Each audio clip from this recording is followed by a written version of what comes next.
नमस्कार, अपन न्यूजमा स्वागत छ। सुरु गरौं हेडलाइन्सबाट। वीरगञ्ज स्थित ग्यास उद्योगमा भीषण आग लागि 4 जनाको मृत्यु, 2 जना घाइते, करोडौंको क्षति। ग्यास उद्योगमा भएको आग लागि घटनाको छानबिनका लागि एलपी ग्यास उद्योग संघबाट समिति गठन। राष्ट्रिय सभा चुनावको मार्ग प्रशस्त गर्न शीर्ष नेताहरू छलफलमा, राष्ट्रपतिसँग ओली र प्रचण्डको भेट। ठूलो परिमाणमा लागू औषध एम्पुल सहित 2 विदेशी नागरिक गिरफ्तार। र अखाद्य वस्तु बिक्री भइरहेको गुनासो बढेपछि सप्तरीमा बजार अनुगमन। अब समाचार विस्तारमा। वीरगञ्ज उपमहानगरपालिका पर्सानी वडा नम्बर 24 स्थित पटेल नगरमा रहेको सुपर ग्यास उद्योगमा भीषण आगलागी भएको छ। आगलागीमा परि 4 जनाको मृत्यु भएको छ भने केही घाइते भएका छन्। मृतक मध्ये 2 जनाको मात्र शनाखत हुन सकेको छ। आगो निभाउन घटनास्थलमा पुगेको वीरगञ्ज उपमहानगरपालिकाको बारुद यन्त्र पनि जल्न पुगेको थियो। आगलागीमा परि 2 अग्नि नियन्त्रक यादव प्रसाद अधिकारी र मधुसूदन मिश्रको समेत मृत्यु भएको छ। त्यस्तै सञ्जीव नेपाल र अरुण कुमार महतो घाइते भएका छन्। गम्भीर घाइतेहरूलाई हेलिकप्टरबाट काठमाडौँ पुर्याइएको छ।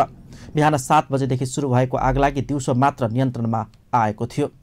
आगलागीका समय उद्योगमा कति कर्मचारी कार्यरत थिए भन्ने यकिन हुन सकेको छैन। ग्यास लिक भएर आगलागी भएको हुन सक्ने प्रहरीको अनुमान छ, तर अझै त्यसको पुष्टि भने भएको छैन। सामान्य दमकलले आगो नियन्त्रणमा लिन नसकिने भएपछि भारतको रक्सौलबाट अत्याधुनिक दमकल बोलाइएको थियो। त्यस्तै रौतहटको चन्द्रनिगापुर र बाराको अमलेखगञ्जबाट पनि दमकल बोलाइएको थियो। उद्योगमा रहेका ग्यास सिलिन्डरहरू पड्किएकाले नियन्त्रण गर्न निकै कठिनाई भएको थियो।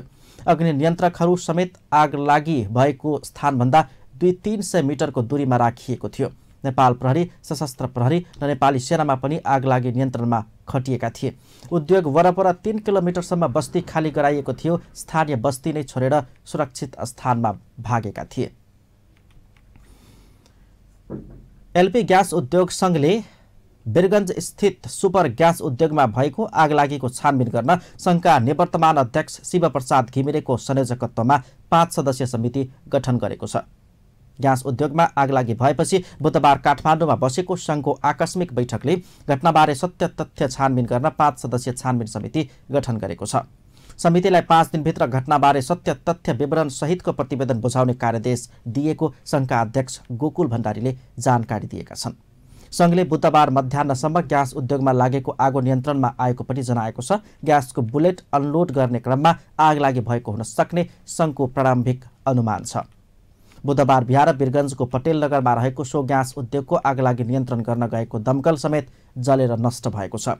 घटनाको विस्तृत विवरण भने अझै आउन सकेको छैन।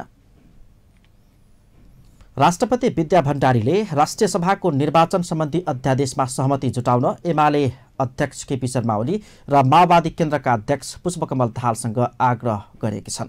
राष्ट्रिय सभाको निर्वाचन सम्बन्धी अध्यादेश प्रमाणीकरण गर्न सरकारले दबाब दिइरहेका बेला वाम गठबन्धनका शीर्ष नेताद्वय ओली र प्रचण्डसँग बुधबार सामूहिक भेट गरी राष्ट्रपति भण्डारीले अध्यादेशमा देखिएको विवाद तत्काल समाधान हुने गरी पहल गरिदिन आग्रह गरेकी छन्। बुधबार बिहान राष्ट्रपति भवन शीतल निवासमा करिब 2 घण्टा भएको भेटवार्तामा राष्ट्रपति भण्डारीले राष्ट्रिय सभाको निर्वाचन सम्बन्धी अध्यादेश अघि बढ्न नसक्दा सरकार गठन प्रक्रियामा समेत ढिलाइ हुनेतर्फ पनि दुवै नेताको गम्भीर ध्यानआकर्षण गराएकी छन्। राष्ट्रपतिले अध्यादेशमा देखिएको विवाद समाधान गरेर अघि बढ्न वाम गठबन्धन दुवै नेतालाई एकैसाथ राखेर ध्यानआकर्षण गराउनु भएको राष्ट्रपतिका मुख्य स्वकीय सचिव भेषराज अधिकारीले जानकारी दिएका छन्। राष्ट्रिय सभाको निर्वाचन सम्बन्धी ऐन पारित हुन नसक्दा निर्वाचन आयोगले समानुपातिकतर्फ दलहरूले प्राप्त गरेको सिट संख्या समेत तय गर्ने प्रक्रिया अघि बढाउन सकेको छैन। यसै विषयमा गत शनिबार राष्ट्रपति भण्डारीसँग भेट गरी प्रधानमन्त्री शेरबहादुर देउवाले अध्यादेश तत्काल प्रमाणीकरण गरिदिन आग्रह गरेका थिए। यता एमालेले भने एकल संक्रमणीय निर्वाचन प्रणालीको आधारमा राष्ट्रिय सभाको निर्वाचन सम्पन्न गराउने व्यवस्थासहित सरकारले तयार पारेको अध्यादेश संविधान विपरीत भएकाले राष्ट्रपतिले प्रमाणीकरण गर्न नमिल्ने तर्क गर्दै आएको छ। एमाले र माओवादी केन्द्रले बहुमतीय प्रक्रियाबाट मात्रै राष्ट्रिय सभाको निर्वाचन गराउनु पर्नेमा जोड दिएपछि संसदबाट समेत यो विधेयक पारित हुन सकेको थिएन।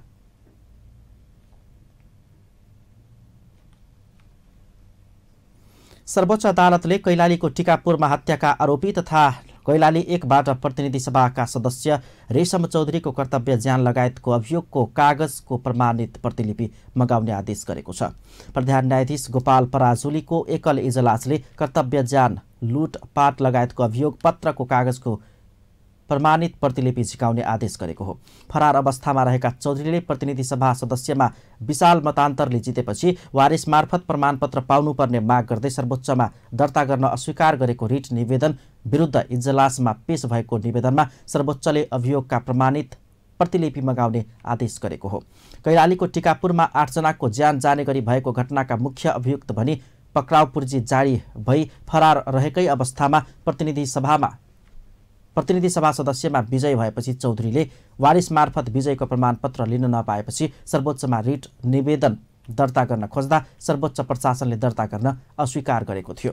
सर्वोच्च अदालत प्रशासनले कर्तव्य ज्यान मुद्दामा अदालतबाट वारेन्ट नोटिस जारी भएको व्यक्तिले वारिसबाट प्रमाणपत्र लिन पाउनुपर्ने माग गर्दै ल्याएको निवेदन दर्ता गर्न अस्वीकार गरेपछि चौधरीले इजलासमा वारिस मार्फत निवेदन दिएका थिए। निवेदनको सुनवाई अभियोगको प्रमाणित प्रतिलिपि मगाउने आदेश गरेको हो। भारी मतान्तरले चौधरी विजय भएपछि उनप्रति लगाइएको आरोप झुठा ठहराउने प्रमाणित देखिएको छ। ठूलो परिमाणमा लागू औषध एम्पुल सहित 2 जना विदेशी नागरिक पक्राउ परेका छन्। नेपाल प्रहरीको लागू औषध नियन्त्रण ब्युरोले बुधबार काठमाडौँमा पत्रकार सम्मेलन गरी 3500 थान एम्पुल सहित 2 जना विदेशी नागरिक पक्राउ गरिएको जानकारी दिएको छ।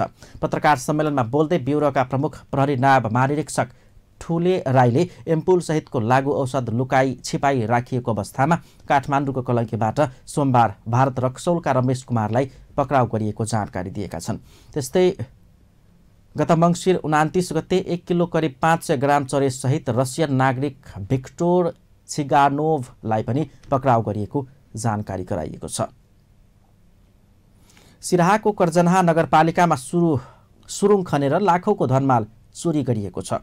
मंगलबार राति अज्ञात समूहले कर्जन्हा नगरपालिका 11 मा 6 घरमा सुरुङ खनेर लाखौंको चोरी गरेको छ। सरोज पासवान, धर्मेन्द्र पासवान, रामपूजन पासवान, प्रेमा यादवको घरमा सुरुङ खनेर चोरी भएको छ भने रामबहादुर राउत र जयकिशोर महराको घरमा सुरुङ खनेर चोरीको प्रयास गरिएको थियो। सरोजको घरबाट 1,07,000 नगद, आधा तोला सुनका गरगहना र लत्ता कपडा, धर्मेन्द्रको घरबाट 20,000 नगद र आधा तोला सुनका तिलहरी, प्रेमाको घरबाट 40,000 नगद, रामपूजनको घरबाट 40,000 नगद, आधा तोला सुनका गरगहना चोरी भएको पीडितहरूले बताएका छन्।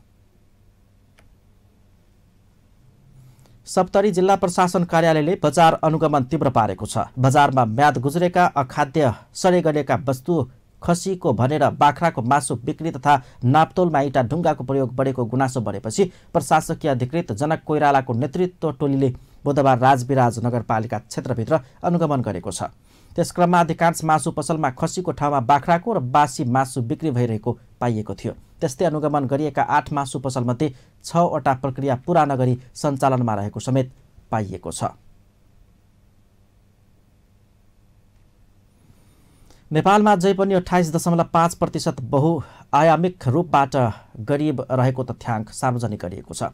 राष्ट्रिय योजना आयोगले बुधबार काठमाडौँमा पत्रकार सम्मेलन गरी सार्वजनिक गरिएको नेपाल बहुआयामिक गरिबी सूचाङ्कमा सन् 2006 देखि 2014 को अवधिमा नेपालको गरिबी आधा घटेको पनि उल्लेख गरिएको छ।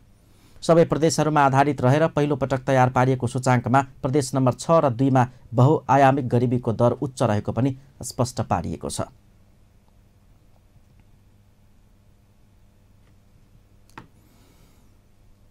अन्त्यमा हेडलाइन्स पुनः एकपटक। हेरगञ्ज स्थित ग्यास उद्योगमा भीषण आग लागि 4 जनाको मृत्यु, 2 जना घाइते, करोडौंको क्षति। ग्यास उद्योगमा भएको आग लागि घटनाको छानबिनका लागि एलपी ग्यास उद्योग संघबाट समिति गठन। राष्ट्रिय सभा चुनावको माग प्रशस्त गर्न शीर्ष नेताहरूसँग छलफल, राष्ट्रपतिसँग ओली र प्रचण्डको भेट। ठूलो परिमाणमा लागू औषध एम्पुल सहित 2 विदेशी नागरिक पक्राउ र अखाद्य वस्तु बिक्री भइरहेको गुनासो बढेपछि सप्तरीमा बजार अनुगमन।